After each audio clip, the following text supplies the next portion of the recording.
क्या जहां तक भगवान श्री राम ने राज किया था वो सारी प्रॉपर्टी हिंदुओं की है क्या?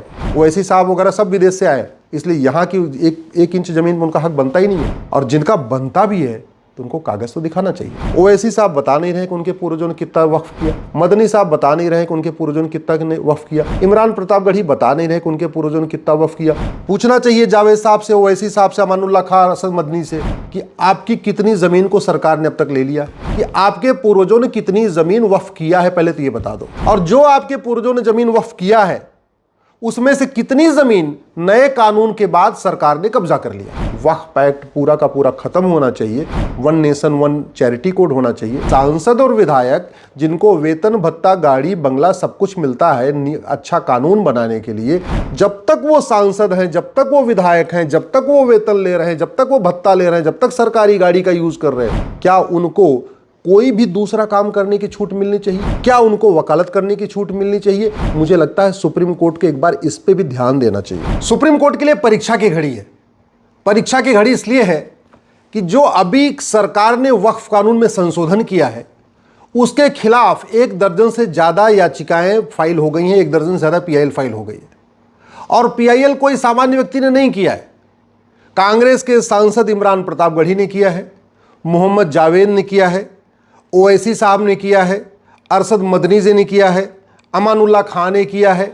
ऐसे 1 दर्जन से ज़्यादा पीआईएल फाइल हुई हैं। और कल सिब्बल साहब और सिंघवी साहब ने सीजेआई साहब से रिक्वेस्ट किया कि इन पे तत्काल सुनवाई की ज़रूरत है। तो हो सकता है 2-3-4 दिनों में इस पर सुनवाई हो जाए। अब सवाल यह है कि सुप्रीम कोर्ट में पीआईएल तो फाइल होती रहती है, मैं भी करता रहता हूँ, तो फिर ये परीक्षा की घड़ी कैसे है? परीक्षा की घड़ी ऐसे है कि ये 1995 वाले कानून को जब मैंने सुप्रीम कोर्ट में चैलेंज किया था उस समय सीजेआई थे चंचूड़ साहब, उनके साथ बैठे थे जस्टिस सूर्यकांत, वो अभी कुछ दिनों के बाद वो भी सीजेआई बन जाएंगे। उस समय चंचूड़ साहब ने हमसे कहा था कि आप ये बताओ कि आपकी कितनी जमीन पे वक्फ बोर्ड ने कब्जा कर लिया है। आप सीधे सीधे सुप्रीम कोर्ट क्यों आ गए? हाई कोर्ट भी जा सकते थे। उन्होंने कहा कि पहले ये एस्टेब्लिश करिए कि इस कानून के कारण आपको क्या नुकसान हो रहा है, आपका कौन सा फंडामेंटल राइट वायलेट कर रहा है। तो मैंने कहा साहब जब अगर पर्सनल नुकसान हो तो फिर पीआईएल किस बात की? पीआईएल का तो मतलब ही होता है पब्लिक इंटरेस्ट लिटिगेशन।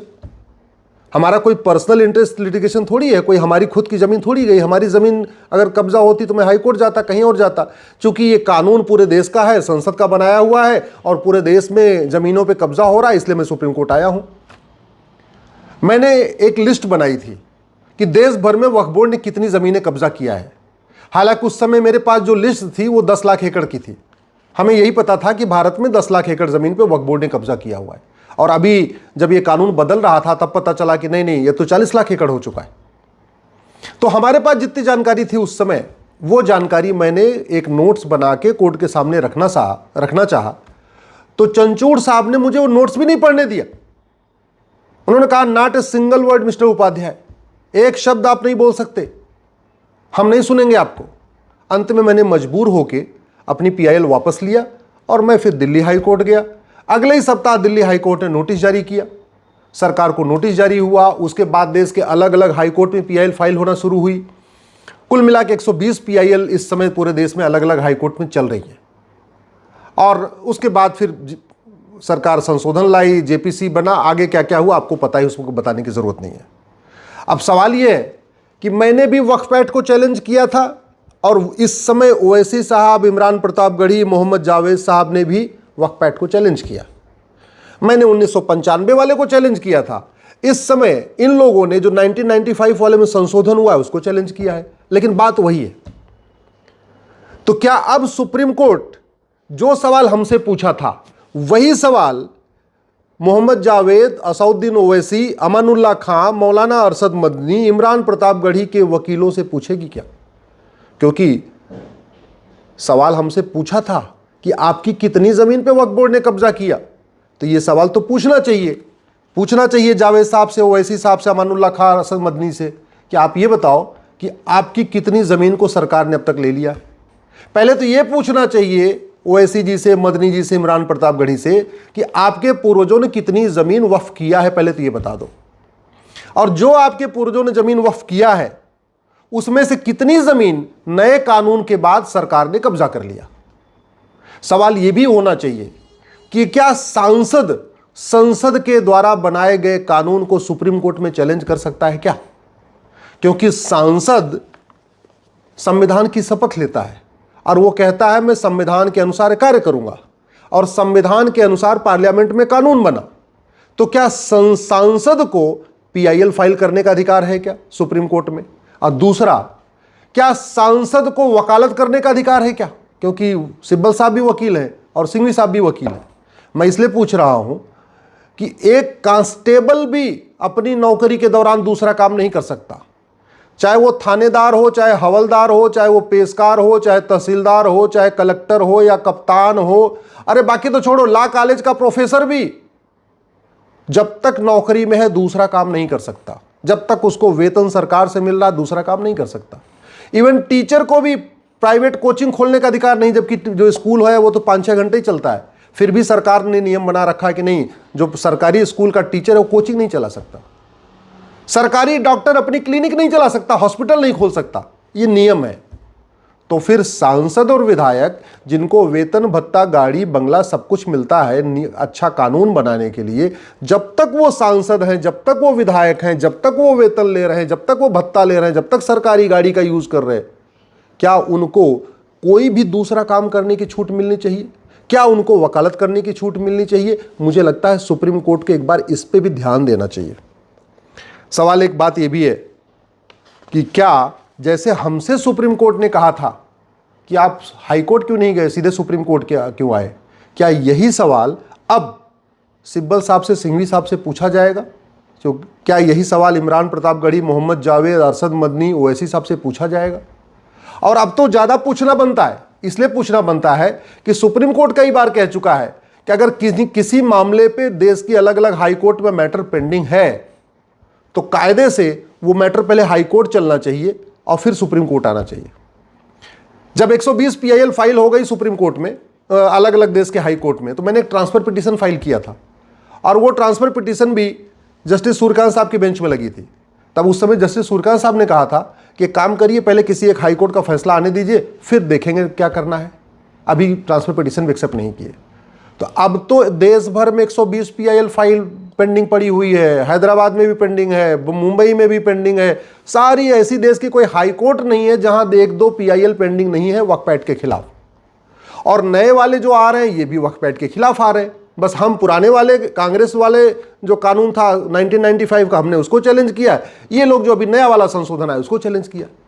तो अब ये देखना है कि क्या सुप्रीम कोर्ट इन लोगों को, ओवैसी साहब को, इमरान प्रतापगढ़ी को, मोहम्मद जावेद को, मदनी साहब को, ये कहती है कि काम करो, अपने हाई कोर्ट जाओ, वहां पहले से ही मामला पेंडिंग है, वहीं जाके पहले अपनी बहस करो, और जब किसी हाई कोर्ट का फैसला आ जाएगा तब सुप्रीम कोर्ट हम देखेंगे। सुप्रीम कोर्ट क्या करता है बहुत जल्दी क्लियर हो जाएगा। क्या सुप्रीम कोर्ट का जो स्टैंड मेरे लिए था वही स्टैंड ओवैसी, मदनी, इमरान प्रतापगढ़ी के लिए रहेगा? क्या जब मेरे जैसा एक छोटा सा वकील बहस कर रहा था, सुप्रीम कोर्ट का वही स्टैंड जब सिब्बल साहब बहस करेंगे, सिंघवी साहब बहस करेंगे, तब भी वही रहेगा? देखना है, 2-3 दिन में क्लियर हो जाएगा। अब बात आती है कि ये वक्फ जो है प्रॉपर्टी, ये हो क्या रहा है? लॉजिक क्या दी जा रही है कि जो मुगलों की प्रॉपर्टी थी वक्फ प्रॉपर्टी हो गई। तो मैं ये पूछना चाहता हूं, क्या जहां तक भगवान श्री राम ने राज किया था वो सारी प्रॉपर्टी हिंदुओं की है क्या? क्योंकि जहां तक भगवान श्री राम ने राज किया था उसमें अब तक 25 देश बन चुके हैं, तो उन फिर 25 देशों की पूरी प्रॉपर्टी हिंदुओं की होनी चाहिए। क्या जहां तक भगवान भरत ने राज किया था वो सारी प्रॉपर्टी हिंदुओं की है क्या? क्या जहां तक राजा युधिष्ठिर ने राज किया वो सारी प्रॉपर्टी हिंदुओं की है क्या? क्या जहां तक चंद्रगुप्त ने राज किया वो सारी प्रॉपर्टी हिंदुओं की है क्या? क्या जहां तक सम्राट अशोक ने राज्य किया क्या वो सारी प्रॉपर्टी सनातनियों की है क्या? मैं इसलिए पूछ रहा हूं कि अगर राजा के हिसाब से फॉर्मूला चलेगा फिर तो मुगलों से शुरू क्यों करना चाहिए, थोड़ा मुगलों के पीछे शुरू करना चाहिए। और जहां पे युधिष्ठिर ने राज किया, भरत जी ने राज किया, भगवान श्री राम ने राज किया, चंद्रगुप्त ने राज किया, अशोक ने राज किया, वहां तो 25 देश बन चुके हैं, फिर तो 25 के 25 देश पूरा हिंदुओं के ही होने चाहिए, वो सारी प्रॉपर्टी हिंदुओं की होनी चाहिए। भाई पिछले 2500 साल में भारत के 25 टुकड़े हुए और 7 टुकड़े तो 1857 के बाद हुआ है, यानी पिछले 200 साल में 7 टुकड़े हुए। तो कायदे से चाहे ये म्यांमार हो, चाहे तिब्बत हो, चाहे अफगानिस्तान हो, चाहे पाकिस्तान हो, चाहे बांग्लादेश हो, ये सारी प्रॉपर्टी फिर तो हिंदुओं की होनी चाहिए अगर राजा के हिसाब से चल रहा है। और अगर नहीं, फार्मूला एक है, तो फिर मुगलों की ज़मीन वक्फ कैसे हो सकती है? और जब मुगलों की ज़मीन वक्फ नहीं हो सकती, तो मुगलों के नवाबों, मुगलों के निज़ामों, मुगलों के जागीरदारों, मुगलों के ज़मींदारों, मुगलों के तीमारदारों, मुगलों के रज़ाकारों की ज़मीन वक्फ कैसे हो सकती है? भाई बड़ी सीधी सी बात है, शासन बदलता है तो ज़मीन ट्रांसफ़र हो जाती है। यानी जब तक मुगल थे, मुगल राज कर रहे थे, उसके बाद अंग्रेज़ आए, सारी ज़मीन का मालिकाना हक अंग्रेज़ों को ट्रांसफ़र हो गया। 1947 में देश आज़ाद हो गया, 1950 में संविधान लागू हो गया, सारी की सारी ज़मीन भारत सरकार को ट्रांसफ़र हो गई। कल को फिर तो अंग्रेज़ बोलेंगे कि अंग्रेज़ों का जहाँ जहाँ राज था कॉमनवेल्थ में, पाकिस्तान, अफगानिस्तान, बांग्लादेश, यहाँ वहाँ जहाँ जहाँ था, फिर तो अंग्रेज़ बोलेंगे सारी ज़मीन चर्च की है भैया, क्योंकि राज हमारा था, सारी ज़मीन क्रिश्चियंस की हो गई। ऐसे नहीं चलता। एक बात और, जो हिंदू पाकिस्तान बांग्लादेश से छोड़ के भारत आए, उनकी ज़मीन तो वहाँ की सरकार की हो गई, वहाँ के वासिंदों की हो गई, वहाँ के लोगों ने ले लिया।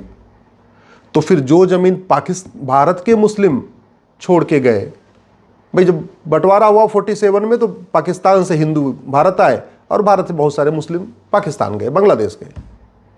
तो जब वहाँ से जो लोग छोड़ के आए, सिंध से, लाहौर से, ननकाना साहब से, बाकी जगहों से, वो ज़मीन हिंदुओं की नहीं है, वो ज़मीन मंदिरों की नहीं है, तो यहाँ जो लोग छोड़ के गए थे, चाहे परवेज़ मुशर्रफ गए या जो भी गए, उनकी ज़मीन वक्फ की कैसे हो सकती है?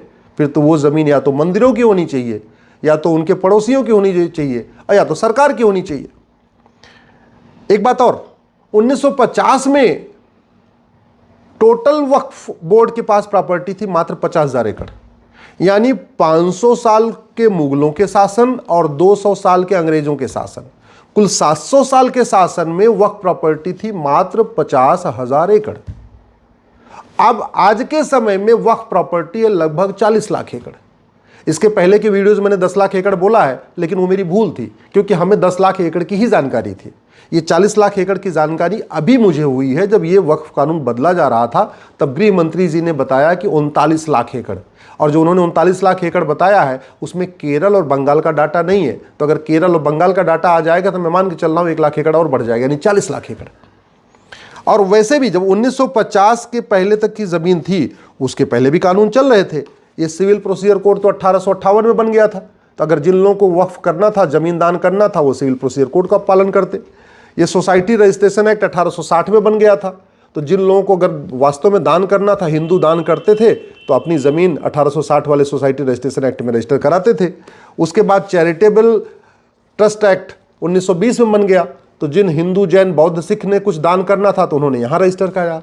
मुझे समझ में नहीं आ रहा है, हिंदू, जैन, बौद्ध, सिख सब लोगों ने अपनी ज़मीन को ट्रस्ट एक्ट में रजिस्ट्रेशन कराया, ये 1920 वाले में, सोसाइटी रजिस्ट्रेशन एक्ट में 1860 वाले में रजिस्ट्रेशन कराया, सिविल प्रोसीजर कोड 1858 का था, इसको फॉलो किया। तो मुस्लिम्स ने क्यों नहीं किया? सब अंग्रेज़ों का कानून फॉलो कर रहे थे, मुस्लिम्स क्यों नहीं कर रहे थे? चलो मान लेते हैं भाई, ठीक है, पढ़े लिखे नहीं थे, उनको नहीं थे। लेकिन 1950 के बाद तो संविधान लागू हो गया, और संविधान लागू हो गया उसके बाद तो मुँह ज़बानी कोई भी चीज़ होती नहीं थी, कोई भी चीज़ मौखिक नहीं होती थी, हर चीज़ लिखित में होती थी। तो जब 1950 के पहले की 50,000 एकड़ ज़मीन बाहर निकाल भी दे, चलो मान लेते हैं भैया ठीक है, तो जो बाद में 39.5 लाख एकड़ ज़मीन बढ़ गई, वो तो बाकायदा कागज़ दिखा के हुई होगी, बाकायदा रजिस्टर करा के हुई होगी, क्योंकि भारत स्वतंत्र हो चुका था, नियम कानून बन चुका था, सबको जो कुछ भी दान करना था बाकायदा रजिस्टर में करना था, लिखित में करना था, गवाहों के साथ करना था। फिर मौखिक में क्या हो गया?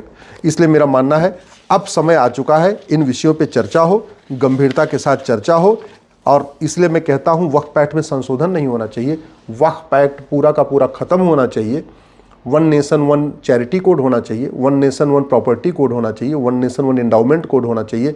हिंदी में कहेंगे समान दान संहिता, समान धर्मस्थल संहिता, समान संपत्ति संहिता होनी चाहिए, क्योंकि भारत का संविधान मजहब के आधार पर कोई नियम कानून बनाने की इजाज़त नहीं देता। एक बार वक्फ बोर्ड तो फिर भी बन सकता है, वक्फ ट्रिब्यूनल तो मजहब के आधार पर हो ही नहीं सकता, बिल्कुल नहीं हो सकता, क्योंकि ट्रिब्यूनल कोर्ट का काम करता है और कोर्ट मजहब के आधार पर नहीं होती है। भारत में 20 ट्रिब्यूनल है, इनकम टैक्स ट्रिब्यूनल है, नेशनल ग्रीन ट्रिब्यूनल है, एनजीटी है, सेल टैक्स ट्रिब्यूनल है, जीएसटी ट्रिब्यूनल है, बहुत ट्रिब्यूनल है। एक भी ट्रिब्यूनल मजहब के आधार पर नहीं है, फिर वक्फ ट्रिब्यूनल क्यों? खत्म होना चाहिए। संविधान मजहब के आधार और ज़मीन का फैसला हमेशा रेवेन्यू कोर्ट करती है। सबके ज़मीन का फैसला रेवेन्यू कोर्ट में हो रहा है, तो फिर मुगलों के ज़मीन का फैसला वक्फ ट्रिब्यूनल में क्यों होगा? मेरा मानना है इस पे गंभीरता के साथ जांच होनी चाहिए। और वैसे भी एक तरफ तो कहते हैं मुस्लिम गरीब है, मुस्लिम गरीब है तो फिर दान कर किसने दिया? ओवैसी साहब बता नहीं रहे कि उनके पूर्वजों ने कितना वक्फ किया, मदनी साहब बता नहीं रहे कि उनके पूर्वजों ने कितना वक्फ किया, इमरान प्रतापगढ़ी बता नहीं रहे कि उनके पूर्वजों ने कितना वक्फ किया, मोहम्मद जावेद बता नहीं रहे उनके पूर्वजों ने कितना वक्फ किया, बुखारी बता नहीं रहे उनके पूर्वजों ने कितना वक्फ किया। वैसे बुखारी साहब बुखारा से आए थे तो उनको तो वक्फ का अधिकार ही नहीं, यहाँ की 1 इंच ज़मीन पर उनका मालिकाना हक नहीं। मदनी साहब मदीना से आए थे, इसलिए भारत की 1 इंच ज़मीन पर उनका अधिकार नहीं बनता। ओवैसी साहब वगैरह सब विदेश से आए, इसलिए यहाँ की 1 इंच ज़मीन पर उनका हक बनता ही नहीं है। और जिनका बनता भी है तो उनको कागज़ तो दिखाना चाहिए। अगर मेरी बात ठीक लग रही हो तो इस वीडियो को अधिक से अधिक शेयर करिए, अपने सांसदों को भेजिए, विधायकों को भेजिए। अगर आपके जान पहचान में कोई नेता है, अभिनेता है, लेखक है, बुद्धिजीवी है, पत्रकार है, कलमकार है, उसको ये वीडियो भेजिए। अगर आप किसी जज साहब को जानते हैं वो ये वीडियो उन तक भी भेजिए, क्योंकि मामला अब परीक्षा की घड़ी की है। देखना यह है कि सुप्रीम कोर्ट ने जो स्टैंड हमारे जैसे एक छोटे से वकील के लिया, क्या वही स्टैंड सिब्बल और सिंघवी साहब जैसे बड़े वकीलों के लिए भी होता है? सुप्रीम कोर्ट ने जो स्टैंड हमारे लिए लिया, क्या वही स्टैंड ओवैसी के लिए, मोहम्मद जावेद के लिए, इमरान प्रतापगढ़ी के लिए भी लेती है? अब ये देखना है। बहुत जल्दी सुनवाई होगी, दूध का दूध पानी का पानी हो जाएगा।